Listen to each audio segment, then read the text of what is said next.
Cartel de los Soles, also known as Cartel of the Suns, is a Venezuelan-based criminal organization that the United States government has designated as a major threat to the American national security. The cartel derives its name from the sun, insignias displayed on the uniform of Venezuelan military officials, reflecting its roots within Venezuelan armed forces and government institutions. The organization has become a local focal point, escalating tensions between the United States and Venezuela. In 2025, culminating in an unprecedented military deployments and direct action in the Caribbean regions. On July 25th, 2025, the Department of the Treasury Office of Foreign Assets controls sanctions the Cartel de los Soles as a specially designated global terrorist organization, according to the Treasury Secretary.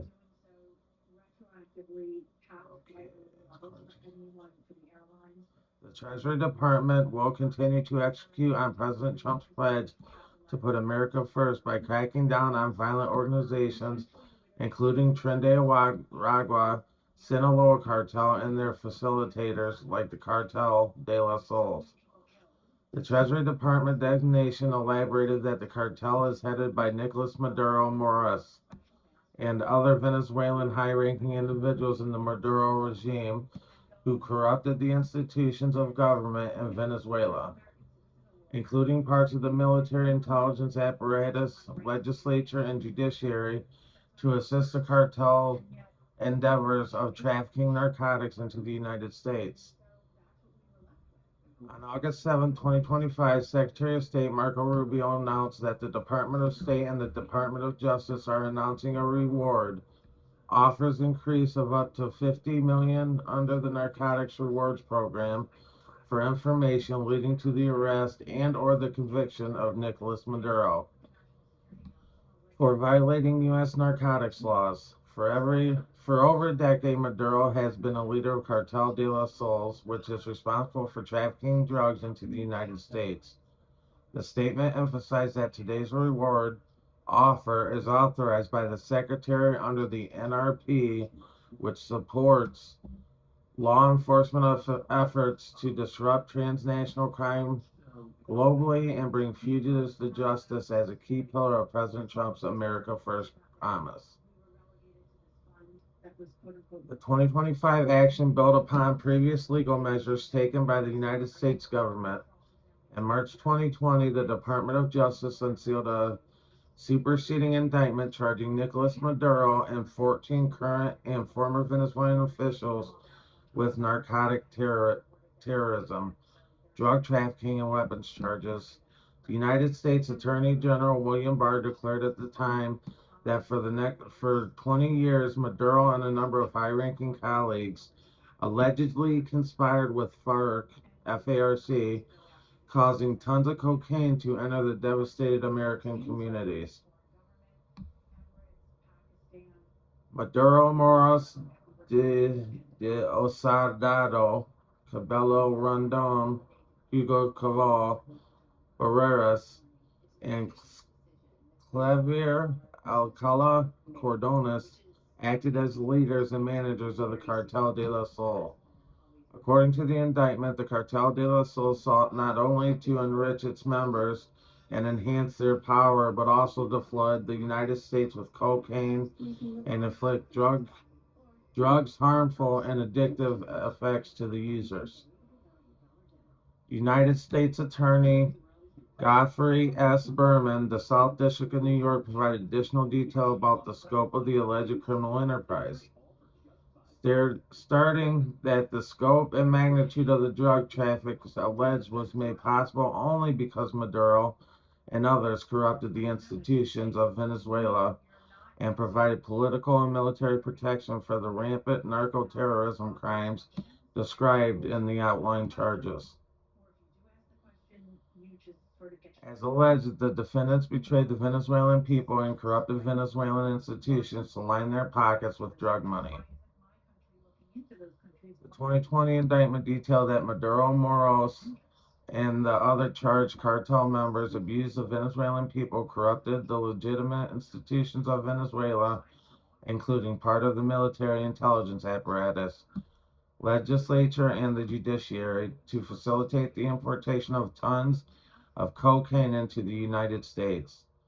The charges included participating in narco-terrorism, conspiracy carrying a 20-year mandatory minimum sentence, and a maximum of life in prison, conspiring to import cocaine into the United States with a 10-year mandatory minimum sentence, and using and carrying machine guns and destructive devices during trafficking operations, carrying a 3rd-year mandatory sentence.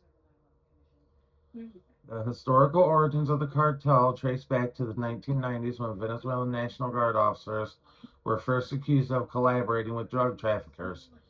The phrase "Cartel of the Suns" reportedly emerged in 1993 when 2 Venezuelan National Guard generals serving in anti-narcotics units were investigated for drug trafficking crimes, as the brigade commanders each wore a single sun insignia on their epaulets, giving rise to the phrase. When division commanders bearing double sun insignias were later accused of trafficking, the name evolved in the Cartel of the Suns. By the 2000s, elements of National Guard and other military branches had moved beyond extorting traffickers to directly buying stores and distributing the cocaine. Rather than functioning as a traditional hierarchical cartel organization, the Cartel de las Soles operates as a loose network of cells within Venezuela's Army, Navy, and Air Force, and the Bolivarian National Guard spanning from the lowest to the highest ranks. These groups' interactions remain unclear to outside observers. The phenomenon expanded significantly during Venezuela's political transformation under Hugo Chavez, who came to power in 1998, and the successor was Nicolas Maduro. According to U.S. officials, the relationship between the Venezuelan military officials and Colombian guerrilla groups, particularly the Revolutionary Armed Forces of Colombia, became a central component of the cartel's operations. The United States Attorney Berman stated in 2020 that the Venezuelan military was the point of contact between Maduro and the FARC, noting that around 1999 the cartel invited the FARC to expand its operations across Colombia. Official, I'm sorry.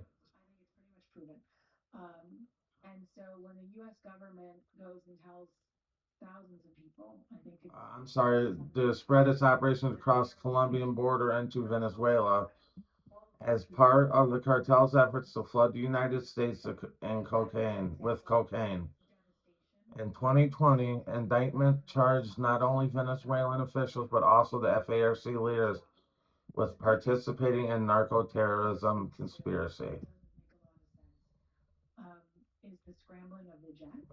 Several higher-ranking Venezuelan officials have been specifically implicated in the cartel's operations.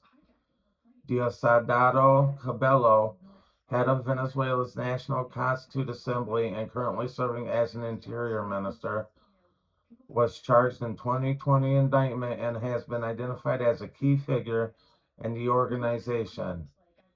Hugo Cavajal, former director of the military intelligence, pled guilty in June of 2025 by the U.S. court.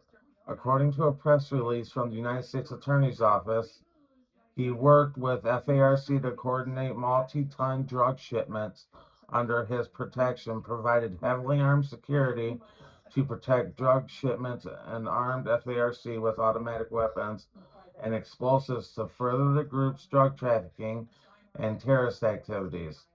The statement further noted that he used violence, including kidnappings, murder, facilitate this cocaine trafficking, and protect his conspirators.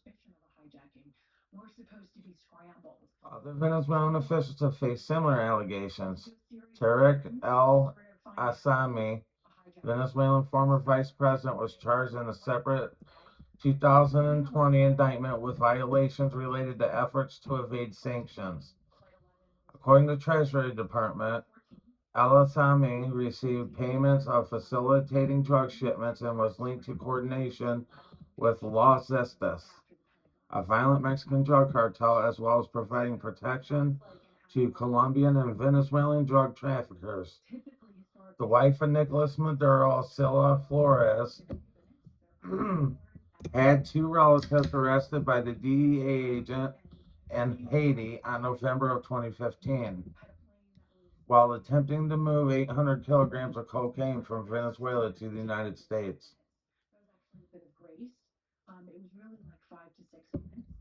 The Trump administration designation of the Cartel de la Sol as a terrorist organization in 2025 triggered a cascade of international actions.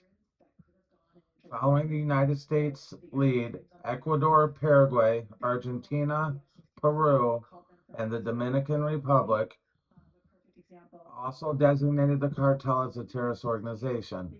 The Colombian Senate voted to declare the cartel a terrorist actor, although Colombian President Gustavo Petro maintained that no investigation on drugs had been proven the existence of the cartel as an organized entity. Trinidad and Tobago, while falling short of an official declaration, offered its territory to combat drug trafficking coming from Venezuela. The designation of the Cartel de la Sol as a terrorist organization provided legal justification for an unprecedented U.S. military buildup in the region.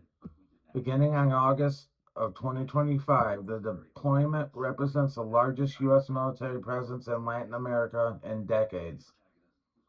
With approximately 10,000 troops, multiple naval vessels, advanced aircraft, and substantial air assets concentrated in the region, the forces include the USS Iwo Jima amphibious ready group with more than 4,500 Marines.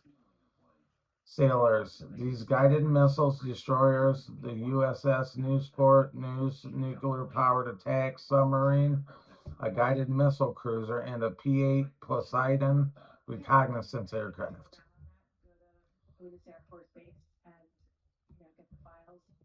Secretary of Defense Pete Hegseth announced on September 10, 2025, the formation of a new counter-narcotics joint task force to operate in Latin America and the area of the United States Southern Command, to be headed by the 2nd Marine Expeditionary Force, intended to crush the cartels, stop the poison, and keep America safe. Following the designation, the cartel as a terrorist organization, Hegseth declared regarding drug traffickers that narco-terrorists are enemies of the United States, actively bringing death to our shores. We will track them, kill them, and dismantle their networks throughout our hemisphere at the same times, at any time and any place of our choosing. Beginning in September of 2025, the United States military executed a series of airstrikes on vessels in the Caribbean Sea. The United States officials claimed were transporting drugs and were operating by narco-terrorist organizations. President Trump announced on September 2nd, 2025, that the United States Navy had carried out the first airstrike in the Caribbean on a boat from Venezuela, killing all 11 people on the vessel. Trump released video footage of the incident showing a missile striking the boat and setting it on fire, in a message to drug traffickers posted on social media in all caps letters. Trump warned, "Be warned, if you're transporting drugs that can kill Americans, we are hunting you." Excuse me. Multiple additional strikes followed throughout September and October. On September 15th, Trump announced the second strike that killed 3 men. Venezuela killed four. I'm sorry. On September 16th, he announced the third strike without providing details. On October 3rd, Secretary Hegseth announced the strike near off the coast of Venezuela killed 4 people. On October 14th, Trump posted that 6 men were killed in a strike on a vessel near Venezuela. On October 24th, Hegseth began investigating whether some of the casualties included citizens from their country.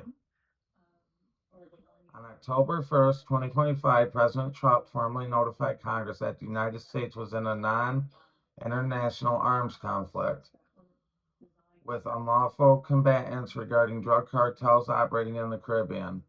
The notification specifically referenced narco-terrorist organizations as non-state armed groups engaged in attacking the United States.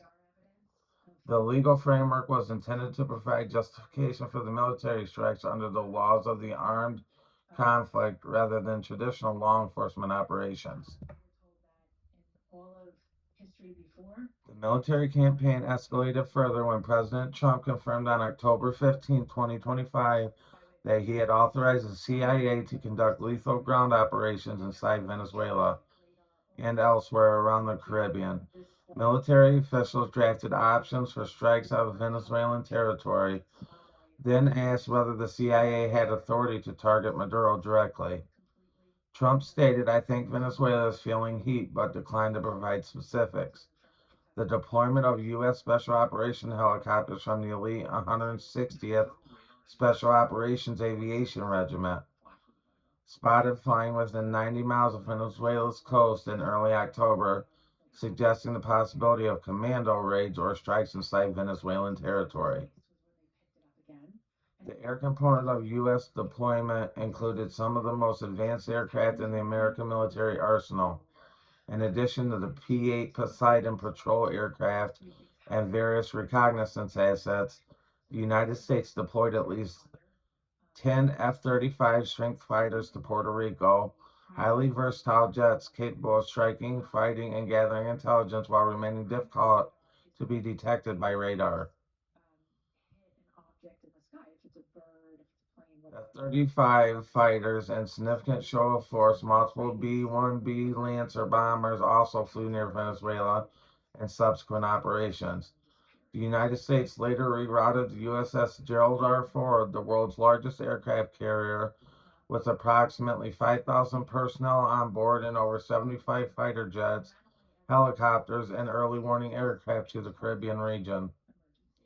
Defense Secretary Pete Hegseth emphasized the administration's stance regarding the legal authority for these operations, declaring, "We have the absolute and complete authority," and citing the defense of American people alone. 100,000 Americans were killed each year under the previous administration because of an open border and open traffic flow. The administration's positioned the military operations as direct response with which is characterized as narco-terrorism, threatening American lives through the flow of illegal drugs in the United States. The Venezuelan government responds to the U.S. military buildup with its own defense measures. President Maduro declared a state of external emergency on September 30th, 2025, placing Venezuela's military on full wartime alert. Venezuela deployed both naval vessels and drones to patrol its coastal line and activated the what Maduro claimed were 4.5 million civilian militia members, who observers questioned the number. The Venezuelan military conducted exercises along the country's Caribbean coast, and Interior Minister Diosdado Cabello stated that the Venezuela lacked into firepower. It made up for in determination. In early September, two Venezuelan F-16 fighter jets buzzed the U.S. Navy guided missile destroyer in the region in a show of force. Venezuela actually thinks they have a show of force against us. Hey. Venezuelan officials have strongly condemned the United States' actions and denied the existence of the Cartel de la Sol as alleged in Washington. Following one of the strikes, Maduro stated the United States was coming for Venezuela's riches and declared that Venezuela is confronting the biggest threat that has been seen on our continent in the last 100 years. Venezuela's ambassador to the United States, Samuel Makata, called the UN Security Council to investigate what he described as a series of assassinations and extrajudicial executions, holding up a Trinidad and Tobago newspaper detailing two fishermen allegedly killed in the strikes. The existence and nature of the Cartel de la Sol as characterized by the U.S. government remains a subsequent and significant debate among experts, analysts, and regional governments. While the involvement of high-ranking Venezuelan military and government officials in drug trafficking is widely documented, many analysts dispute whether the Cartel de la Sol functions as a cartel-coordinated organization that U.S. officials described. Colombia and Venezuela itself have officially denied the existence of such an organization. Colombian President Petro stated that no investigation on drugs had been proven in existence of the cartel as alleged. International analysts and researchers have offered nuanced assessments of the cartel structure according to the investigating reporting rather than a hierarchical organization with Maduro directing drug trafficking strategies. The Cartel of the Suns is more accurately described as a system of corruption wherein military and political officials profit by working with drug traffickers. The organization functions as a loose and fragmented network of competing drug trafficking networks within state institutions rather than a unified command structure.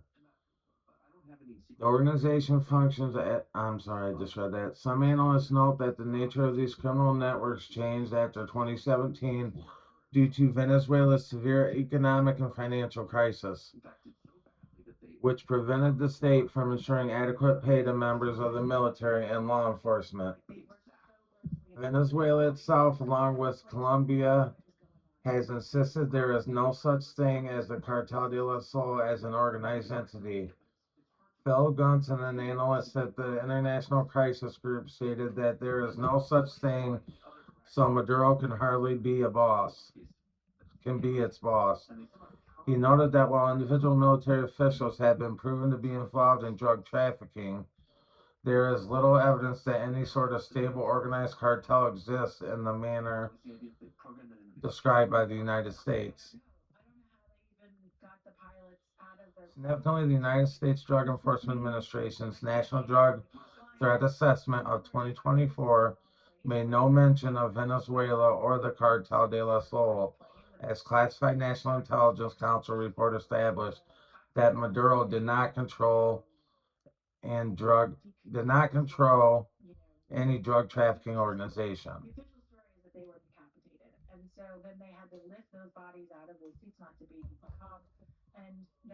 The scale of the motivation of the U.S. military deployment have generated substantial debate regarding Washington's ultimate objectives in Venezuela. While the Trump administration has constantly framed the operation as focused on counter-narcotics and counter-terrorism, many analysts and regional observers have concluded that the regime change represents the true objective.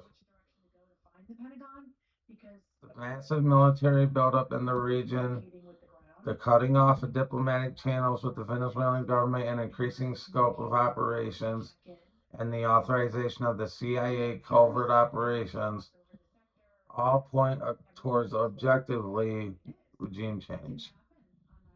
As Trump does that, man, I don't know what's going to happen, but what do you guys think? Do you think we should overthrow Maduro and replace him? Didn't work out too good for us in Iraq that much, did it? Honestly, if you want to give your opinion, I don't think we should do it, but who knows? The deployment was also created tensions with the U.S. military leadership. Admiral Alvin Halsey, head of the U.S. Southern Command responsible for forces operating in Central and South America, announced his retirement in October of 2025, just 1 year into his tenure and 2 years ahead of schedule.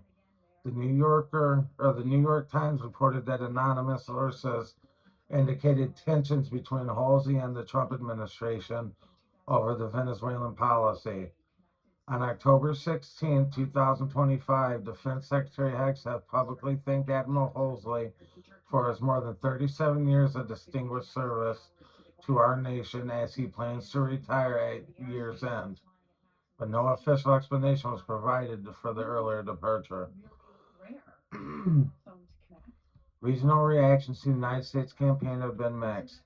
Venezuelan opposition leader Maria Corina Machado stated that the deployment encouraged tens of thousands of Venezuelans to join an underground movement aiming to overthrow Maduro. She argued the 2024 Venezuelan presidential election, which international observers widely rejected as fraudulent, have a mandate for regime change, though she emphasized that the regime change was the responsibility of Venezuelans rather than the United States.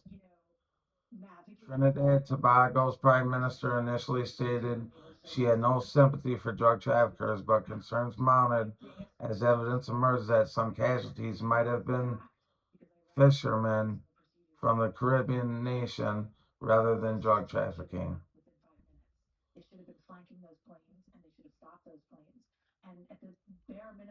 Brazil's President Luiz Inácio Lula da Silva, the leading leftist in the region, floated the idea of mediating talks between the United States and Venezuela.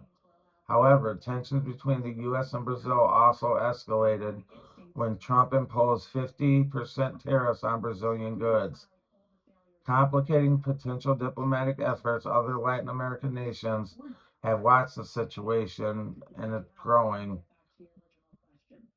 Okay. Bear with me, I lost my spot.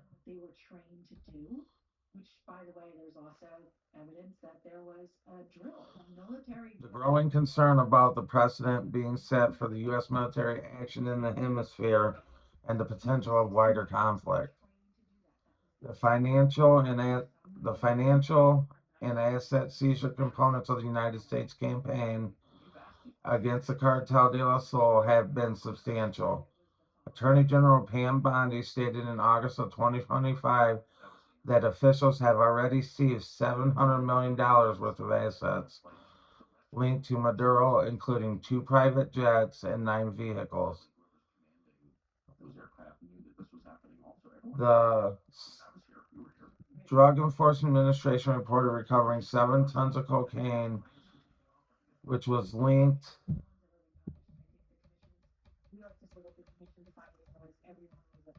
to the Venezuelan leader after trafficked by members of Trinidad, the Sinaloa cartel, and related organizations. The sanctions imposed by the Treasury Department block all property and interests and property of the Cartel de la Sol.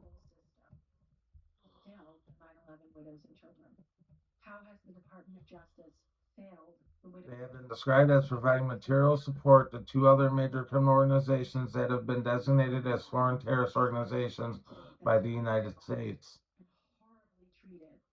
Trinidad originated in Venezuela and is involved in drug trafficking, human smuggling and trafficking, extortion, sexual exploitation of women, children, and money laundering. They are trafficking in fentanyl, methamphetamine, cocaine, and other illicit drugs into the United States. Both organizations were designated as foreign terrorist organizations and specially designated global terrorists by the State Department on February 20th of 2025.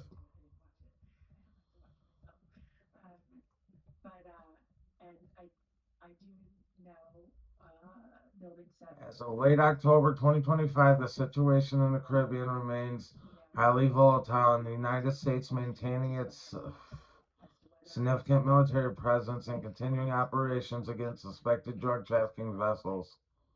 The Trump administration faces critical decisions about whether to escalate or direct military strikes inside Venezuelan territory to de-escalate the confrontation. Analysts note that there have been no indications of cracks in the Maduro regime or high-profile defections that might suggest the pressure campaign is achieving its objectives of forcing political change in the Caucasus. The Maduro government has indicated it remains willing to resume dialogue with the United States through Trump administration has cut off diplomatic channels in early of 2020, October of 2025. The debate over the Cartel de la Sol reflects broader questions about how international law, counter-narcotics policy, counter-terrorism operations, and traditional interstate relations interests intersect in the 21st century. The United States government characterization of a foreign head of state as the leader of a terrorist organization and the subsequent military operations represent a significant development in how Washington approaches threats it perceives from organized crime with state connections.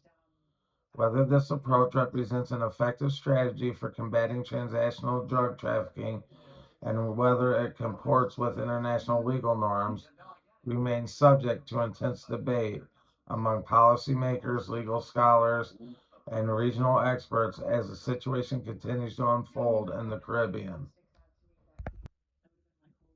So, in conclusion, as we step back and examine the crisis from every angle political, military, legal, and regional one thing becomes unmistakably clear. The story of the so called Cartel de la Sol is not a simple narrative about a criminal empire.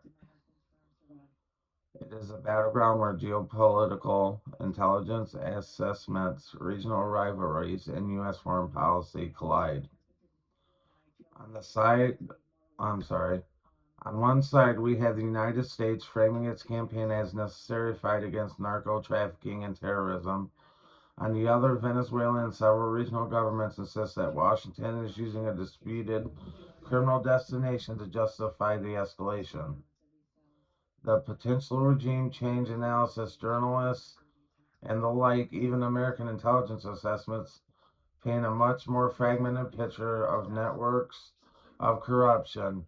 Yes, but not the unified cartel masterminded from the presidential palace that some officials claim.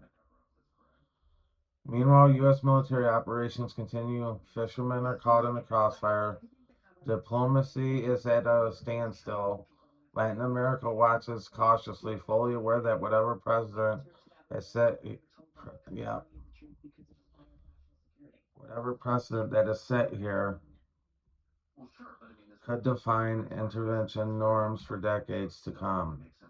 Allies of Washington question the legality. Critics warn of a slow slide into a wider conflict. And with Venezuela, the pressure is real, but not enough to fracture the regime or produce political shifts many anticipated. We are left with these central questions. As we move forward, the stakes will only grow. Whether this ends with negotiations, escalation, or a grinding stalemate will depend on decisions being made right now in Washington, the Caucasus, and across the Caribbean. For all the claims, counterclaims, leaks, denials, and intelligence assessments, one truth stands above the noise. There is no longer just a story about drugs. This is a story about power, about sovereignty, about the United States military authority, and about dangerous new frontiers where criminal networks, state actors, and great powers, politics intersect. So stay tuned, stay informed, and more than ever, question everything. Because as the situation continues to unfold, the narrative will shift and the lines will blur, and consequences will shape the future of the region. Thank you for watching.